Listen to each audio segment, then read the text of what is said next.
전지전능하신 하나님 아버지, 오늘도 아버지께 주신 건강함과 강건함의 복을 허락받아서 영암교회 영암학당을 이렇게 변함없이 시작할 수 있도록 복을 베풀어 주니 너무나도 감사를 드립니다.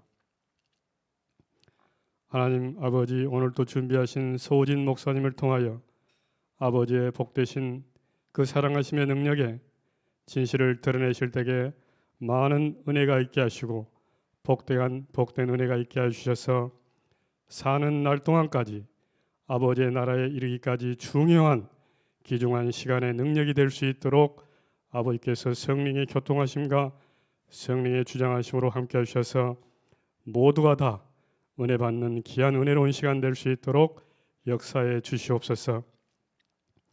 말씀을 전하신 서우진 강사님에게 더욱더 풍성한 성령 충만의 능력으로 함께 하셔서 아버지의 살아계심의 능력을 면밀하고도 세세하고도 세밀하게 드러낼 수 있는 참으로 능력의 목사님 될 수 있도록 특별히 주장하여 주실 때에 그 영육간이 강건해지며 풍성해지며 가정에도 평안함의 복이 풍성히 임하게 하여 주시옵소서.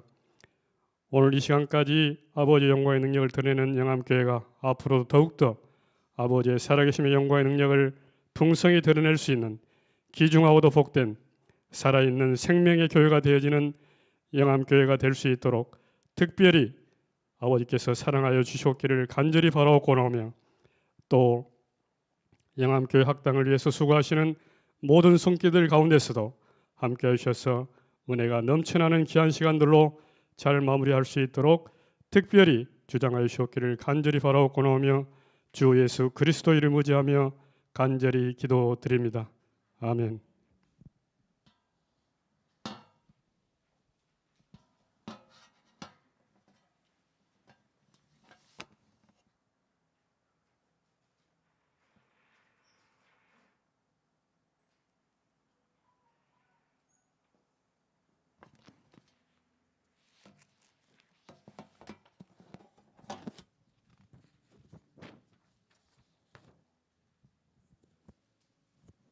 네, 여러분 반갑습니다. 오늘도 또 궂은 날씨 가운데 이렇게 영암학당 찾아와 주셔서 감사드립니다. 우리 지난주에 저희가 배웠던 찬양이 있지요. 우리 두 번 반복해서 이 찬양 같이 부르고 그리고 시작하도록 하겠습니다. 거룩은 하나님을 사랑하는 거예요. 거룩은 이웃을 사랑하는 거예요. 하나님을 사랑하고 이웃을 사랑하는 것 거룩이에요. 거룩은 하나님을 사랑하는 거예요.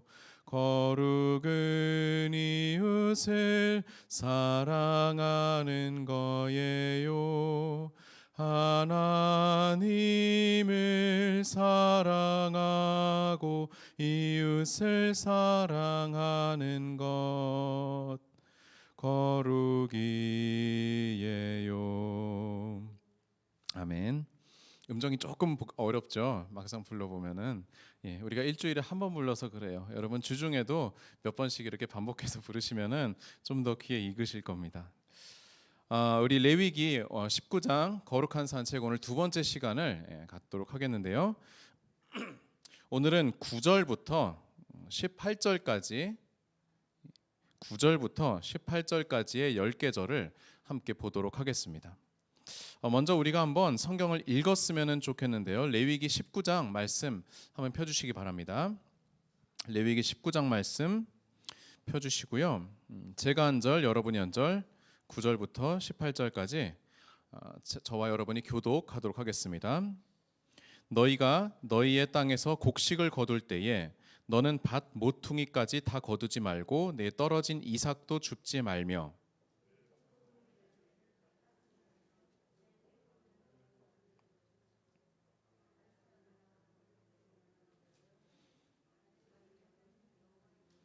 너희는 도둑질하지 말며 속이지 말며 서로 거짓말하지 말며.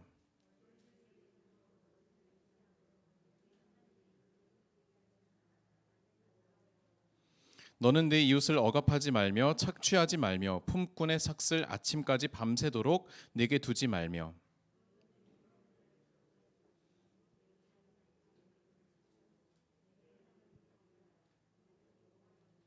너희는 재판할 때 불의를 행하지 말며 가난한 자의 편을 들지 말며 세력 있는 자라고 두둔하지 말고 공의로 사람을 재판할지며.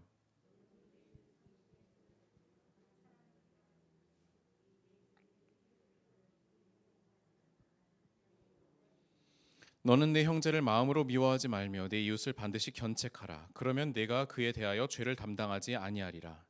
원수를 갚지 말며 동포를 원망하지 말며 내 이웃 사랑하기를 내 자신과 같이 사랑하라. 나는 여호와이니라. 아멘. 예. 지난 주에도 저희가 거룩이란 무엇인가에 대해서 잠깐 이야기를 나누었고, 그래서 레위기 19장이 바로 거룩에 대한 이야기다라고 말씀을 드렸습니다만, 레위기 19장의 특징은 뭐라고 말씀드렸습니까? 잡다하다. 그리고 굉장히 일상적이다라고 말씀을 드렸어요. 그래서 그 전까지 우리가 좀 전에 우리가 지난주에 마지막으로 봤던 그 5, 6, 7, 8은 무엇에 대한 이야기였습니까? 화목제에 대한 이야기였어요. 그러다가 갑자기 9절에서는 또 무슨 이야기로 지금 갑니까? 너희 땅에서 곡식을 거둘 때에, 갑자기 추수하는 이야기로 지금 전환이 되지요. 예. 마치 우리네 삶 같아요. 우리가 오늘은 여기에서 예배를 드리지만 그러나 내일은 또 뭐 합니까? 내일은 또 직장에 나가서 아니면은 또 애들 학교 보내면서 그렇게 또 아침부터 전쟁을 치러야 하잖아요. 그런데 그러한 우리의 일상 속에서 주일에 교회에서 어떻게 거룩한 삶을 살 것인가?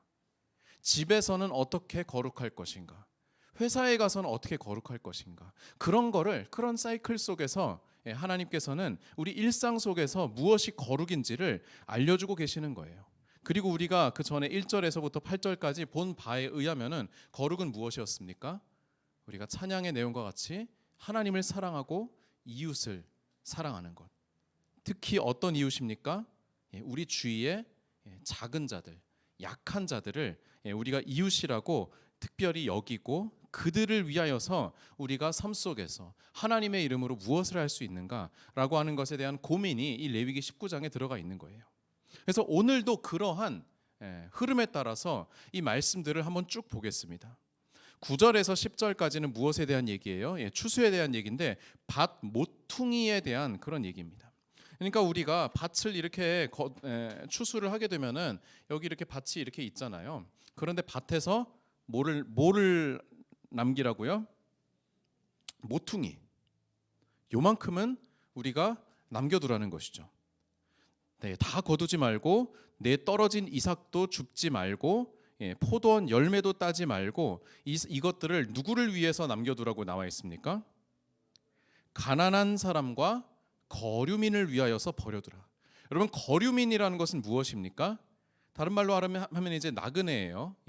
그 땅에 살지는 않고 계속 그 이주하는 사람들, 유숙하는 사람들, 그 사람들을 우리가 거류민이라고 부르는데, 가난한 사람과 그런 나그네들을 위해서 요만큼 남겨둬라라고 그렇게 하나님께서 말씀을 하시는 거예요. 이것은 어떤 기본적인 전제를 두고 있습니까? 일단 이 밭은 누구 거예요? 물론 우리가 신학적으로 얘기하면 모든 토지는 하나님의 것이지만, 이 밭은 누구의 소유입니까? 여러분, 제가 절대로 어려운 거를 질문드리지 않는다고 말씀드렸죠. 내 거예요. 그렇죠, 내 거. 밭 하나 좀 이렇게 가졌으면은, 부동산 하나 가졌으면은, 이 부동산은 내 겁니다. 내 건데, 그런데 지금 레위기의 화자도 지금 똑같이 지금 가정하고 있죠. 이 말하자면 부동산은 사유재산입니다. 그 가나안 땅에서 여러분이 여러분의 땅을 소유하게 될 것이다라는 기본 전제를 지금 가지고 출발하는 거죠. 그런데 사유재산, 부동산도 포함해서 사유재산을 인정하지만, 그런데 그 사유재산이 전부 다 네 거냐라고 했을 때는 여기에 요만큼의 지금 제한을 하나님께서 두고 계시는 거예요. 그런데 여러분 한번 생각해 보세요. 이 모퉁이가 제가 여기다 이렇게 그렸지만 여러분 큽니까 작습니까? 작아요? 여러분 진짜로 땅이 이만큼 있는데 이만큼을 남을 위해서 남겨주면은 그럼 큰 거예요, 작은 거예요? 큰 거 같기도 하고 작은 거 같기도 하고 그렇죠. 그런데 하나님 말씀이 요 모퉁이를 요만큼 남기라고 하시는 것인지 아니면은 요만큼인지 요만큼인지 요만큼인지 하나님께서 규정을 하십니까 안 하십니까? 안 하세요. 참 이것이 하나님의 말씀 가운데 나쁘게 보면은 불친절한 부분이고, 그리고 좀 더 우리가 은혜로 보자면은 이것이 어떻게 보면은 정말 하나님의 인격적인 그러한 모습이라고 할 수가 있는데요. 여러분 한번 생각을 해봅시다. 이게 얼마가 됐든 간에 자 이제 이 지금 시점은 추수할 시점이지 않습니까? 자 그럼 추수를 하러 나가요. 근데 추수를 하기 전에 그날 아침에 이제 새벽 기도를 드립니다. 새벽 기도를 드리고 그리고 추수하러 갑니다. 새벽 기도를 드렸는데 거기에서 잔뜩 시험을 받았어요. 그리고 나서 추수하는데 모퉁이를 남겨놔야지라고 이렇게 생각을 하면은 그 모퉁이가 작을까요, 클까요? 작죠. 예. 근데 새벽 기도에 엄청나게 많은 은혜를 받았어요. 막 폭발할 것 같은 그런 은혜. 1년에 한두 번 오는 그런 날 있잖아요. 그런 날이 그날이었어요. 하필이면 추수날이었어요. 그러면은 모퉁이가 커져야 작아져요. 커지죠. 얼마나 커질지 모르죠. 아주 그 다음 날 후회할 정도로 커지죠. 예, 모퉁이가. 그렇기 때문에 뭐 일반적이라고 볼 수는 없지만 기본적으로 우리가 받은 은혜의 양하고 그리고 모퉁이의 크기하고 이렇게 좀 어느 정도 정비를 하지 않겠습니까? 그래서 하나님께서 레위기에 이렇게 모퉁이를 남겨놔라라고 하는 그런 애매한 조항을 다신 그 이유는 우리가 좀 좋게 해석을 한다고 하면은 결국에 여러분이 공동체 내에서 하나님과의 그런 관계에서 은혜를 받은 만큼 여러분이 내시라. 여러분이 자유롭게 내시라. 억지로 뭐 10분의 1이다 얼마 이렇게 내지 이렇게 억지로 이렇게 하지 말고 여러분이 자원하는 마음으로 내라. 그래야지 여러분이 냈을 때에도 아깝게 느껴지거나 아니면 너무 이렇게 부족하지 않나라고 이렇게 걱정되거나 그러지 않고 그것이 여러분의 개인 재량에 따른 것, 여러분이 은혜를 받은 만큼 은혜를 베푸는 것이다라고 하는 기본 원칙을 하나님께서는 세워두신 거예요. 그런데 여러분 여기까지는 좋습니다만 사람이라는 것이요. 은혜를 많이 받고 많이 주는 쪽으로 발전할까요? 아니면은 은혜를 받았으나 점점 작아지는 쪽으로 발전을 할까요? 사람 마음이라는 게 안타깝게도 점점 더 작아지는 쪽으로 가지 않겠습니까? 예. 그래서 제가 우리 청년들이나 아니면 학생들한테도 얘기를 할 때에 11조의 훈련이라는 것에 대하여서 여러분이 버는 돈이 없을 때 적을 때 여러분이 용돈 1,000원 받을 때 그때 11조를 훈련해라 라고 제가 말씀을 드려요. 여러분 1,000원 용돈으로 받을 때 100원을 11조로 하는 거 쉽습니까? 어렵습니까? 그렇게 어렵지 않죠. 그런데 여러분이 100만 원 받을 때 10만 원 11조 하는 것 그때부터 조금 이제 어려워지죠. 그런데 내가 1,000만 원을 이렇게 받게 되었는데 그 중에 100만 원을 더 심하게 내가 로또에 당첨됐는데 그런데 그 중에 11조를 하라고 한다면 그게 가능할까요? 점점 더 어려워집니다. 그런데 그것이 훈련이 되어 있는 사람은 그것을 하게 된다는 거예요. 왜냐하면은 그것이 학습이 되어 있기 때문에. 이스라엘 백성도 처음 레위기의 율법을 두고는 이렇게 알아서 지키는 걸로 그렇게 했겠지만 그러나 지난주에 말씀드린 것과 같이 레위기는 절대로 구체적이지 않은 책입니다. 레위기는 대단히 모호하고 대단히 불친절한 책입니다. 그렇기 때문에 이 레위기에 대하여서 이 여러 가지 이 앞에 나오는 그런 율법과 그리고 제사법들도 되게 대충대충 나와 있거든요.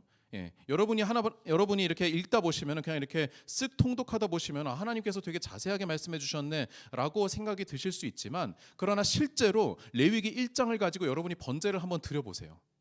이 다음에 어떻게 해야 되지? 라는 얘기가 금방 나옵니다. 순서가 어떻게 되지? 구체적으로 어떻게 하라는 거지?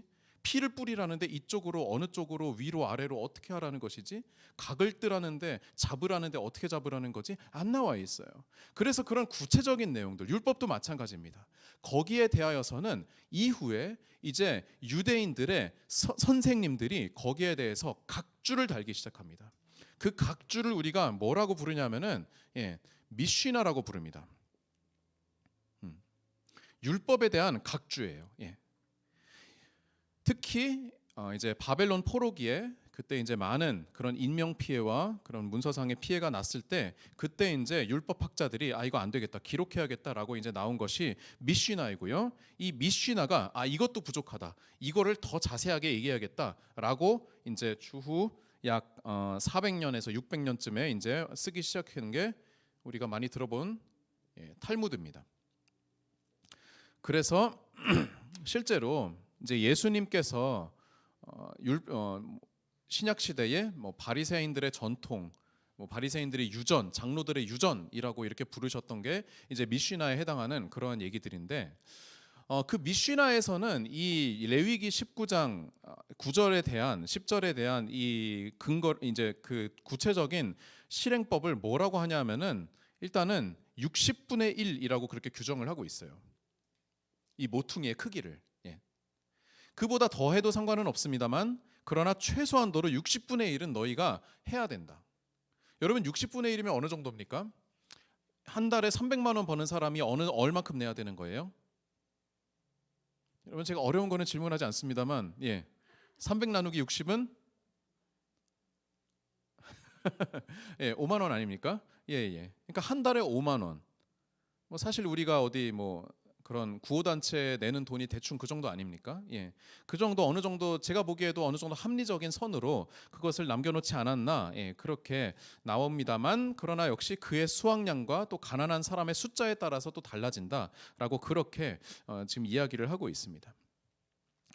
여러분 이스라엘의 지형을 보시게 되면은요, 이스라엘은 기본적으로 광야 지형입니다.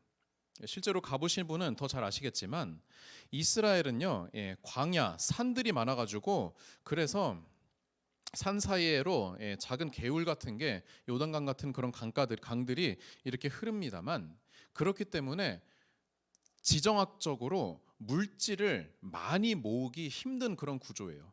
경제가 발전하기 힘든 구조입니다. 여러분 고대 사회에서 경제가 크게 융성하려면 뭐가 있어야 됩니까? 일단은 그렇죠. 큰 강이 있어야 되고요. 그 큰 강 양쪽엔 뭐가 있어야 돼요? 평야가 있어야 돼요. 그래서 대표적인 곳이 이제 이집트죠.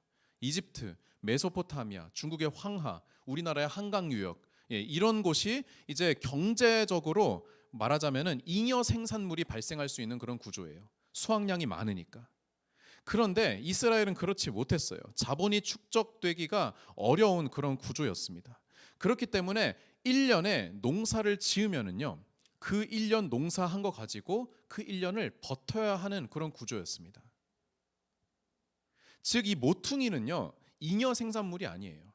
생존에 이만큼 필요할 수도 있는데 그 중에 이만큼은 남겨놔라라고 하나님께서 굳이 말씀하신 거예요. 그렇기 때문에 사실 이 모퉁이를 남겨놓으라는 그 말씀이 결코 쉽게 다가오는 것은 아니에요. 아까 예를 들었지만 300만 원에서 우리가 공과금 내고 세금 내고 보험료 내고 이것저것 다 내고 나서 어느 정도 남으면은, 그래 이만큼은 우리가 헌금하자, 이만큼은 우리가 그 구호단체 어려운 이웃을 위해 쓰자라고 보통 일반적으로 그렇게 하지 않습니까? 그런데 거꾸로예요. 300만 원을 벌으면 그 중에 5만 원은 일단 너희가 떼어서 가난한 사람을 위해 써라. 그 다음에 이거를 가지고 너희가 알아서 먹어야 된다. 어렵죠? 여러분 결코 우리가 한가롭게 그렇게 생각할 수 있는 그런 쉬운 얘기가 아닙니다. 그럼에도 불구하고 하나님께서 레위기 19장에 이렇게 하라고 말씀하신 이유는 무엇일까요? 19장에서 여러 차례 반복되었던 바로 그 구절. 나 너희의 하나님 여호와. 나는 너희의 하나님 여호와다. 너희는 나의 백성이다. 내가 너희를 책임져 줄 것이다. 라고 하는 그 하나님의 약속이 먼저 있었기 때문에 하나님께서는 다소 무리스러워 보이는 이러한 율법 조항을 여기에다 넣으신 거예요. 왜냐하면은 내가 너희 하나님인데 이 모퉁이가 얼마나 크다고 걱정하느냐. 나를 신뢰해라.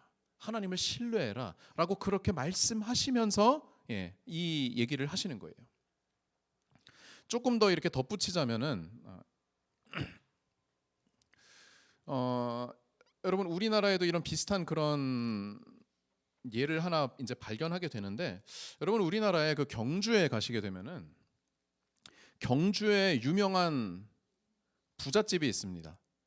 예, 무슨 부잣집이에요? 예, 최부잣집. 우리가 다 알고 있죠. 예.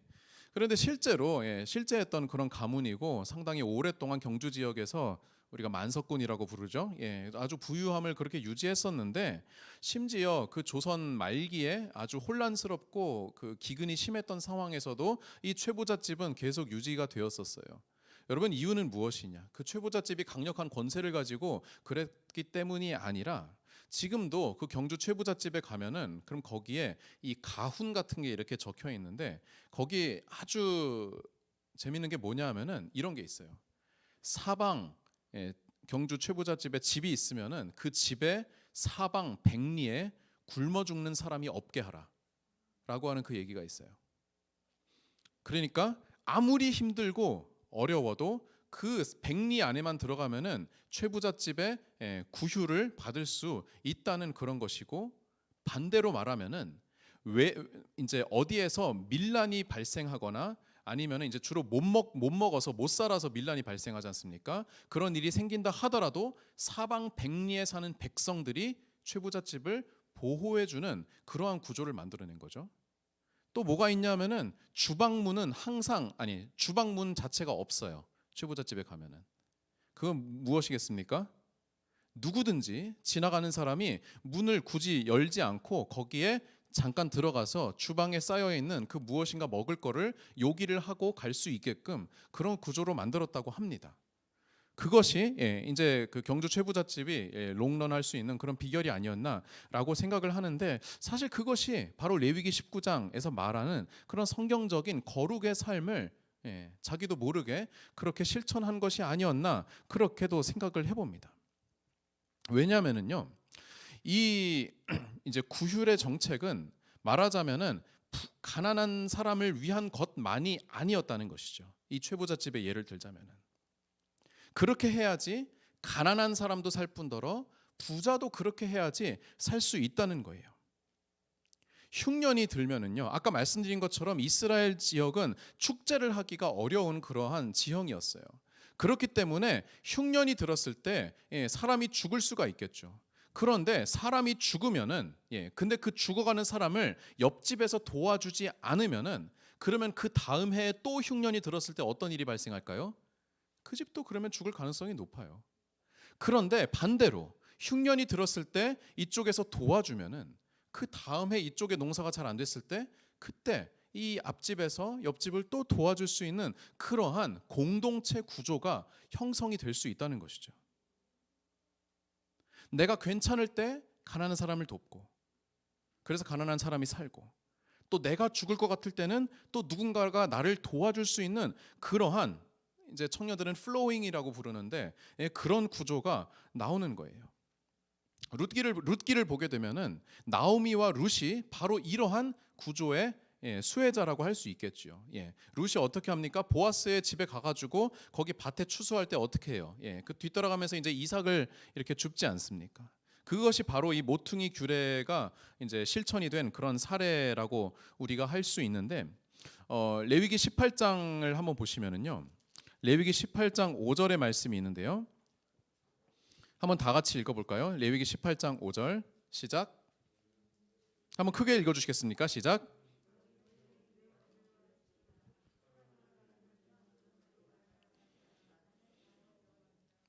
네, 너희가 내 법도를 지키면 이걸 행하면은 그로 말미암아 살리라. 여러분, 이 살리라라고 하는 것은 그냥 우리의 영혼이 구원받는다는 의미만을 말하는 게 아니에요. 생존에 대한 그런 의미가 들어가 있지 않겠는가? 너희가 정말로 살려면은, 그러면은 너희 이웃의 가난한 사람을 돌보아 주어야 한다. 그래야지 공동체가 돌아간다라고 그렇게 이야기를 하는 거예요. 사람이 점점 힘들어지고 점점 어려워지면은요, 그럼 어떤 현상이 일어나면은요, 교회를 결국에 떠나게 돼요. 왜냐하면은 내가 먹고 살기도 힘든데 교회에서는 자기들끼리만 잘 먹고 잘 살고, 그러면은 거기에서 상처를 받을 수도 있겠고, 아니면은 그렇진 않다 하더라도 내가 정말로 생업이 어려워서 나는 헌금도 드리기 어렵고 나는 뭐 주일날 이렇게 시간을 빼기도 어렵고 그래서 일주일 내내 일해야 되는 그런 사람들을 위하여서 교회가 해줄 수 있는 것이 없다고 한다면은 이게 문제가 되는 것이죠. 그래서 예전에 지금도 이어지고 있는 것으로 알고 있는데 저희 청년부에서 그런 거를 했어요. 100% 청년들이 자발적으로 의논을 해서 만들어진 여기가 하나님 나라라는 그런 프로젝트를 해가지고 청년들이 직접 돈을 모아가지고 하나의 작은 기금을 만들었어요. 그래서 지금 취업 준비 중이거나 아니면 경제적으로 어려운 청년들이 누구든지 한 타임에 이제 한 명인가 두 명인가 그렇게 해서 매달 얼마만큼의 그 돈을 받을 수 있게끔 하는 그런 작은 기금을 저희 영암교회에서 만들었고 지금 진행되고 있는지는 제가 잘 모르겠습니다만 아무튼 그것이 꽤 오랫동안 이어진 것으로 알고 있어요. 그리고 청년들이 직접 거기에 헌금을 하고 그리고 그것을 받은 청년들이 또 이제 일정 기간이 지나서 졸업을 하면은 그러면 또 자기들이 그거를 또 채우고 뭐 그런 시스템으로 이렇게 실험적으로 했던 것으로도 기억을 합니다. 사실 이제 교회에서 하는 데는 어느 정도 한계가 있을 수 있겠죠. 그렇기 때문에 우리가 무엇을 합니까? 국가 시스템에 그거를 우리가 이제 위임을 하는 것이죠. 그리고 그 위임하는데 뭐가 필요하겠어요? 돈이 필요하죠. 그럼 뭐가 필요해요? 세금이 필요하죠. 사실 세금이라는 것이 우리가 내기가 되게 껄끄러운 왜 이렇게 많이 나왔어라고 하는 그러한 존재이기는 하지만 그러나 좋게 여기면은 결국에 반 모퉁이와도 같은 거예요. 이 세금을 우리가 가난한 사람을 위하여서 그 시스템을 위하여서 내고 그리고 그 세금이 물론 잘 사용되어지는지는 우리가 국민으로서 시민으로서 감독을 해야겠지만 그러나 여러 복지 사업에 잘 사용되고 있는지 주위의 가난한 이들에게 융통이 되고 있는지 그거를 우리가 볼 필요가 있는 것이죠. 사도행전에도 이런 비슷한 예가 나옵니다. 사도행전에 보면은 예언자들이 이런 예언을 해요. 천하에 기근이 대기근이 있을 것이다 라고 그렇게 이야기를 합니다. 안디옥 교회가 그거를 이제 받았어요. 그 예언을 받고 그러면 이제 실제로 막 기근이 들기 시작해요. 그러면은 여러분 어떻게 하겠습니까? 여러분이라면 어떻게 하겠습니까? 여러분이 안디옥 교회 재정을 담당하고 있다면은 그러면은 그 전에 어떻게든 물질을 모아가지고 이렇게 좀 긴축하고 좀 그렇게 유식한 말로 통화량을 비축하고 뭐 이러지 않겠습니까? 그런데 안디옥 교회는 어떻게 했습니까? 특히나 우리보다 더 어려운 교회, 특히 우리를 있게끔 해준 초대 교회인 예루살렘 교회.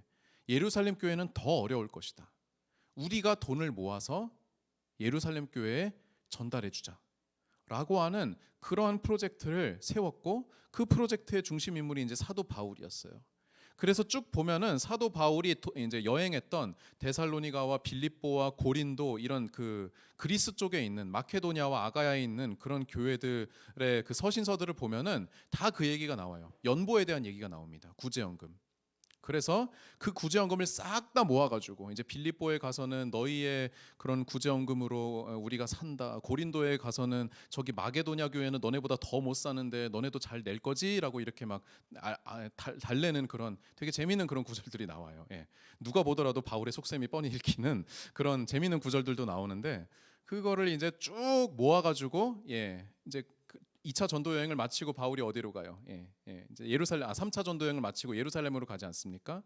그러면은 거기에서 예루살렘 교회에 그거를 드리고 그러한 플로잉이 거기에서 일어난다는 것이죠. 만약에 안디옥 교회가 입싹 닫았다면은 그러면 예루살렘 교회는 무너졌을 거예요. 그 초대교회의 그 아름다운 유무상통했던 그 전통과 함께 예루살렘 교회는 박살이 났을 거예요. 먹고 살지 못하는데. 하지만 그러한 물질의 소통이 있었고 융통이 있었고 그렇게 함으로써 예루살렘 교회도 안디옥 교회도 또 지중해 지역에 있는 다른 교회들도 같이 살 수 있는 그런 길이 열렸던 것이죠.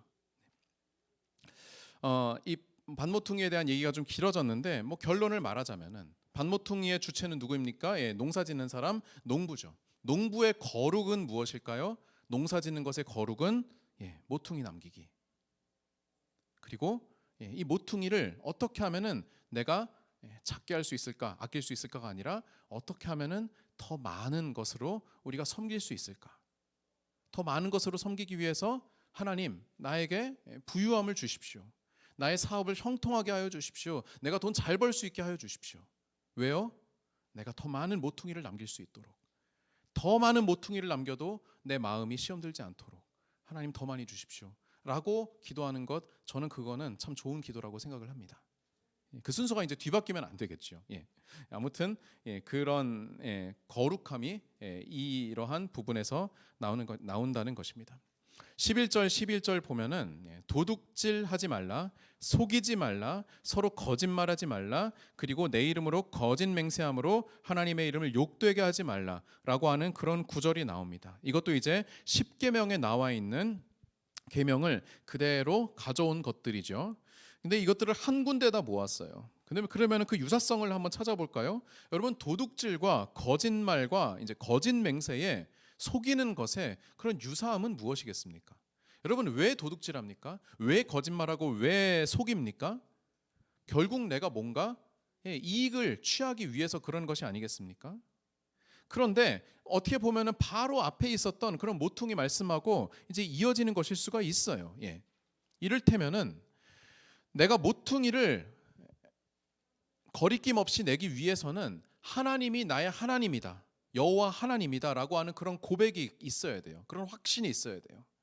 마찬가지로 이제 반대로 얘기하면은 그런 확신이 없으면은, 그러면은 내 안에 나의 재물을 탐하고자 하는 그런 탐욕과 어떻게 해서라도 내가 뭔가를 더 차지하겠다는 그 마음이 더 커지면서 내가 거짓말을 하게 되고 속이게 되고 더 심한 경우에 이제 도둑질을 하게 되는 그런 쪽으로 나가죠. 왜요?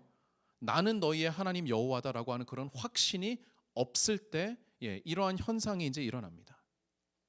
대표적으로 아나니아와 삽비라 같은 경우 어떤 일이 있었어요? 모퉁이를 준다고 줬는데 그것도 상당히 많이 줬어요. 절반이나 줬어요.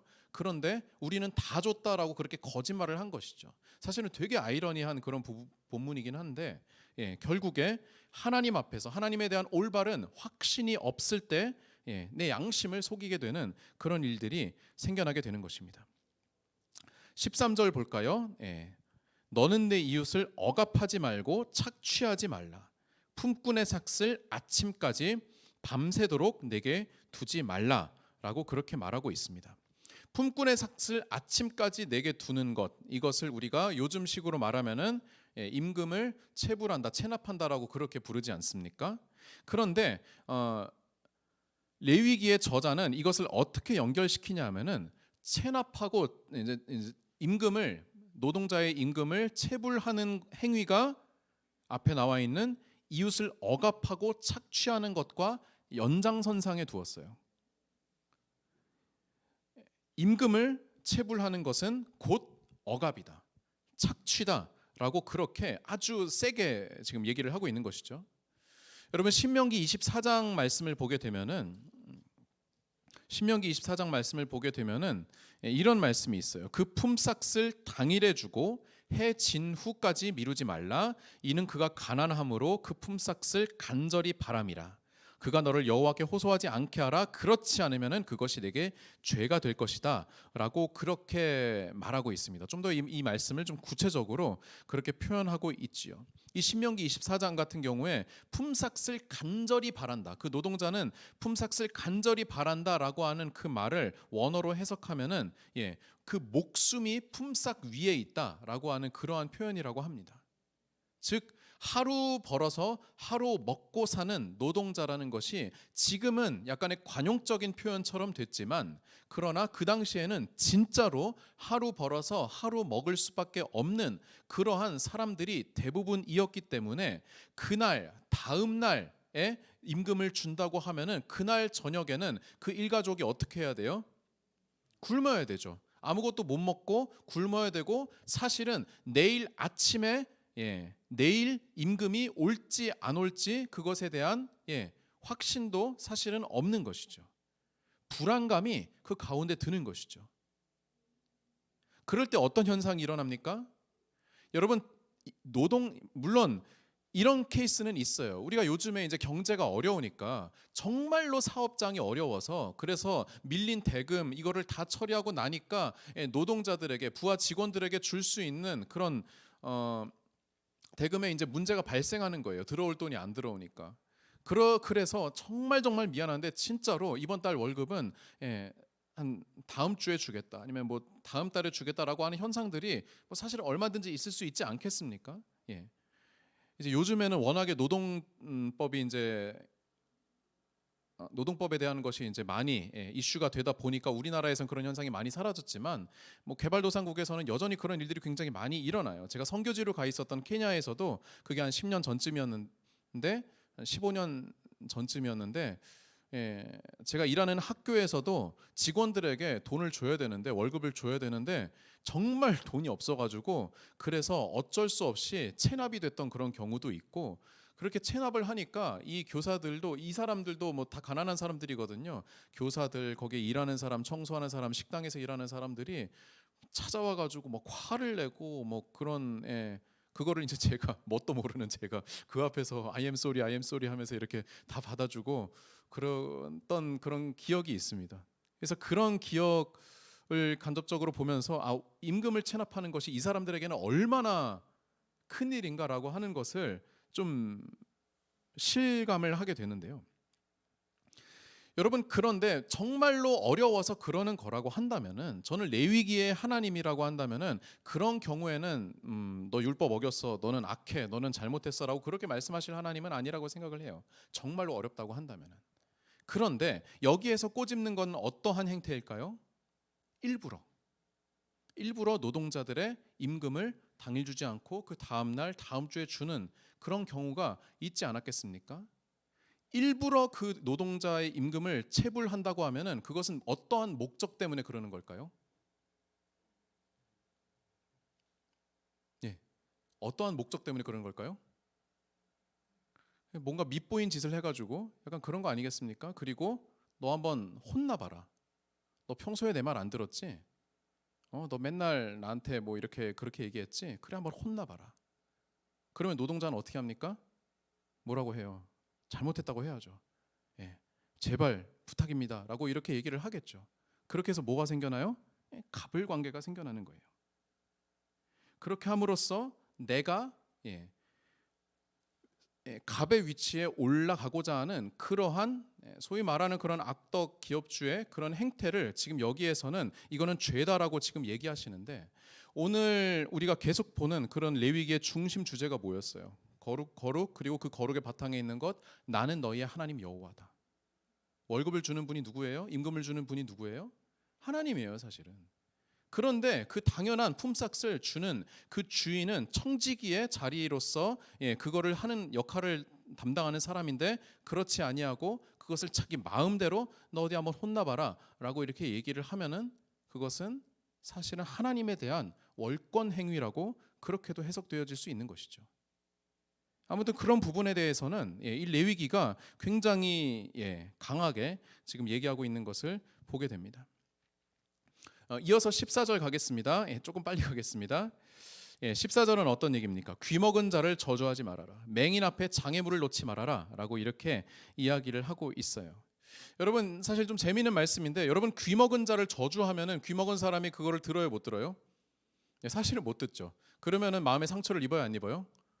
사실은 안 입잖아요. 그런데 마치 이제 외국인이 옆에서 이렇게 웃으면서 이제 우리한테 욕하면은 우리는 그냥 땡큐라고 이렇게 얘기하는 것처럼 못 알아듣고 약간 그런 거 아니겠습니까? 그런데 하나님께서는 그 행위도 죄라고 지금 말씀을 하시는 거예요. 그리고 맹인 앞에 장애물을 놓지 말라. 시각장애인 앞에서 장애물을 놓지 말고 내 하나님을 경외하라라고 그렇게 말씀을 하고 계세요. 여러분, 신기한 것은 무엇이냐면 이 구절 자체예요. 레위기 주석가들에 따르면은 장애인에 대한 규정이 율법으로 들어가 있는 것은 그 자체가 고대 사회에는 유례가 없는 거예요. 장애인 자체를 그냥 인간 이하의 존재로 보았기 때문에, 율법은 인간을 위한 것이기 때문에 짐승을 위한 것은 만들 필요가 없거든요. 그런데 장애인을 위한 율법이 따로 존재한다. 그것도 그 장애인을 너희가 박하게 대하지 말고 험하게 대하지 말고 오히려 이렇게 잘 존중해줘라 라고 그렇게 말씀하시는 이 율법 자체가 사실은 굉장히 혁명적인 율법이라는 것이죠. 소극적으로 이 율법을 해석하면은 그냥 장애인을 괴롭히지 말아라라는 그런 것으로 볼 수 있겠고, 좀 더 적극적으로 보게 되면은, 능동적으로 보게 되면은, 우리가 오늘날 많이 듣는 이야기죠. 장애인들도 자신의 삶을 불편함 없이 살 수 있는 그런 사회를 만들어라라고 그렇게 얘기하는 거죠. 사실 이거는 레위기 전체가 너에게 하는 말이 아니라 너희에게 하는 말, 사회에게 하는 말, 공동체에게 하는 말이라고 제가 지난 시간에 말씀을 드렸죠. 그렇기 때문에 지금 우리나라는 뭐 나름 많이 발전을 했습니다만, 장애인의 인권이 대접을 받기 시작한 그 시점이 뭐 얼마 안 되지 않았습니까? 뭐 80년대 90년대만 해도 저상버스 이런 것도 없었잖아요, 거의. 그런데 뭐 아직까지도 뭐 교회 그런 이제 휠체어가 올라갈 수 있는 그런 길들이라든가 그런 것들이 뭐 나름은 지금은 구축이 되었지만 여전히 좀 불편한 부분들이 있지요. 우리 교회만 하더라도 그런 것들이 있는데, 실제로 다른 뭐 그런 장소들을 가보면은 여전히 장애인으로서는 살기가 참 어려운 그러한 구조일 수밖에 없습니다. 그런데 이 3000년 전에 성경에서 장애인, 시각장애인 앞에 장애물을 놓지 말아라, 귀먹은 자를 저주하지 말아라 라고 말씀하신 그 말씀에서 우리는 사실 오늘날의 우리 사회가 어떠한 방향으로 나아가야 하는가라고 하는 것을 깊이 고민해 볼 필요가 있다는 것입니다. 귀 먹은 자를 저주하지 않기 위해서는 귀 안 먹은 사람들이 약속을 해야 됩니다. 맹인 앞에 장애물을 놓지 않기 위해서는 그 지역에 사는 모든 사람들이 협력하여서, 그 장애물이 필요할 수도 있잖아요, 여러분. 턱이라든가 뭐 그런 걸상이라든가 그런 게 필요할 수도 있잖아요.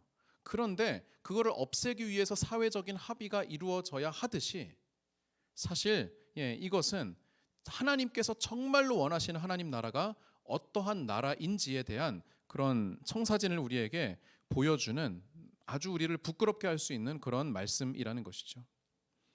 15절, 재판할 때 가난한 자의 편을 들지 말아라, 세력 있는 자를 두둔하지 말아라 라고 하나님께서 말씀하십니다. 재판할 때 공정을 지키라는 것이죠. 두 가지를 말씀하셨는데, 가난한 자의 편, 가난하다고 해서 편들지 말고 세력이 있다고 두둔하지 말아라 라고 두 가지를 말씀하셨습니다만, 실제로 사회는 어떻게 굴러갑니까? 가난한 자의 편을 들어서 문제가 되는 사회가 있나요? 별로 없거든요. 오히려 세력 있는 자를 두둔하기 때문에 생기는 문제는 굉장히 많거든요. 우리가 학창 시절만 보더라도 있는 집 자식이라든가 공부 잘하는 애가 훨씬 더 이렇게 많은 대접을 받고, 가난하고 못 사는 애가 오히려 대우를 많이 받는다고 해서 이거 역차별이에요라고 이렇게 말하는 거 사실 그렇게 많지 않거든요. 어쨌든 이 부분에 대해서도 하나님께서는 명백하게 거룩이라는 것은, 재판장에게 있어서 거룩이라고 하는 것은 이것이다 말씀하시는 겁니다.